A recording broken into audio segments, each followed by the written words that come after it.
சோழபுரத்திற்கு வருவது மிக்க மிக்க மகிழ்ச்சி. நாம இணைப்பு, மிகப்பெரிய இணைப்பு. அது இனிமே வேறுபாடையோ வேற்றுமையோ தமிழகத்திலிருந்து பேச முடியாது. மரியாதைக்குரிய பாரத பிரதமர் இன்று கங்கை கொண்ட சோழபுரத்திற்கு வருவதனால் கங்கை கொண்ட சோழபுரத்தின் தொன்மையும் பெருமையும் உலக அரங்கில் நிலைநாட்டப்படுகிறது.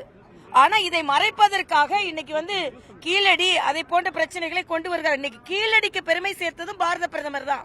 மரியாதைக்குரிய பாரத பிரதமர் வந்த பின்புதான் கீழடிக்கு அதிகமாக நிதி ஒதுக்கப்பட்டது. கீழடியின் தொன்மையை மறைக்க வேண்டும் என்று யாரும் நினைக்கல.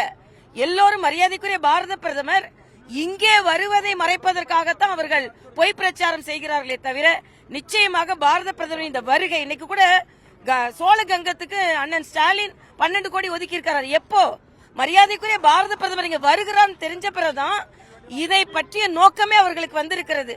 அதனால் பாரத பிரதமருக்கு எங்களது வணக்கத்தை தெரிவித்துக் கொள்கிறோம். தமிழக மக்கள் மிகுந்த வரவேற்பை எப்படி கொடுத்தார்கள் என்று தூத்துக்குடியில நாங்க பார்த்தோம்.